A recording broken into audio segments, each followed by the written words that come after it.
Movie দেখার দরকার নাই ভাই, আবেগে কান্দে দেন আপন সুরে এনে দিছে এটা লাস্টে শোকে রাখা হয়েছে, এটা শাকিব খান জানে না। এটা প্রপারলি শাকিব খানের সাথে প্রতারণা করা হয়েছে। আমার জীবনে বেঈমানের কোনো জায়গা নাই। শাকিব খানের যে তাণ্ডব মুভিটি নিয়ে এত সমালোচনা আমাদের বাংলাদেশে চলতেছে, তার ভিতরে অন্যতম এক কারণ হচ্ছে যে পাবলিকরা বলতেছে এটা নাকি ইন্ডিয়ার কোন মুভি দেখে কপি করা হয়েছে। বলেন কি রাফি, তোর লাইফের বেস্ট সিনেমা এটা। এই বেস্ট মুভির কথা বলতেছে, আমি কিন্তু না, এটা শাকিব খান নিজে বলতেছে যে এটা বেস্ট মুভি। আর এই বেস্ট মুভি দেখার পর দর্শকরা নিজে বলতেছে এটা নাকি কোন দেশের কপি মুভি। সেই কথাটা কিন্তু আমি বলতেছি না, এটা দর্শকরা বলতেছে। তাণ্ডব ছবিতে 3 জন অভিনেতা আছে সুপারস্টার। এই সুপারস্টার গুলো হচ্ছে এক নম্বর শাকিব খান, সিয়াম আহমেদ, আরফান নিশো। এদের বর্তমান যে অভিনয়গুলো দেখে দর্শক পুরোই ক্রাশ খাচ্ছে, এবং যে আসলে তাণ্ডব ছবিটি পুরাই আগুন ছিল।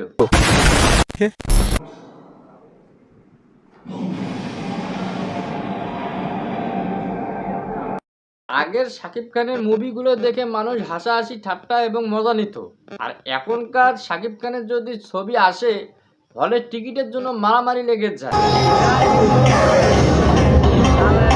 দেখো, তাণ্ডব মুভিটি বানানো হয়েছে 3 সুপারস্টারকে নিয়ে। 3 সুপারস্টারের অভিনেতাগুলো আপনাদেরকে কেমন লাগলো? বস, সুরঙ্গ খুঁড়ে আনবো যে ব্যাংক লুট করার কথা ছিল, ওটা বিকেলের মধ্যে লুট করে ফেলাইছে। এই বিষয়ে আমি আপনি আর আপনার ম্যানেজার দেখো, আমি একটা জিনিস দেখলে খুবই অবাক হই যে আরফান নিশোর যে সিগারেট খাওয়ার যে ইমোশনটা এবং যে তার অভিনয়, আরফান নিশো কিভাবে স্মোকিং করতেছে, তো গাইজ এটা কিন্তু অন্য রকমের একটা অভিনয় সে কিন্তু করছিল। সেম আফরান যে অভিনেতাটা করলো, তো আপনারা তো নিজেই দেখলেন যে তার যে লুক, তামিম মুভিটা তাণ্ডব মুভিটার ভিতরে যে তার অ্যাকশনটা রিয়াকশনটা যে ছিল, এই রিয়াকশনটা কিন্তু অন্যতম। এটা কিন্তু সাধারণ কোনো মুভিতে রিয়াকশন দেওয়া হয়নি। এর আগেও যে মুভিগুলো করছিল শাকিব খানের, যে আগে মুভিগুলো করছিল তার রিয়াকশনগুলো দেখো, আর বর্তমানকার যে রিয়াকশনগুলো ছিল এগুলো এখন দেখো। তো গাইজ আজকের এই ভিডিওটা এই পর্যন্ত। তো দেখো গাইজ, সিয়াম আহমেদের যে এই তাণ্ডব মুভিতে অসাধারণ একটা লুক ছিল, সেটা কিন্তু আগে কোনো মুভিতে ছিল না গাইজ।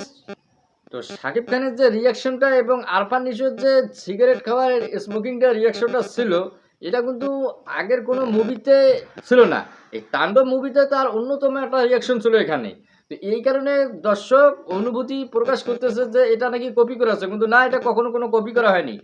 তো আজকের এই ভিডিওটা এ পর্যন্তই, আর নেক্সট পার্ট 2 আমি নিয়ে আসতেছি। তো যারা যারা পার্ট 2 দেখতে চাও অবশ্যই কমেন্ট করে পাশে থাকো। ধন্যবাদ সবাইকে।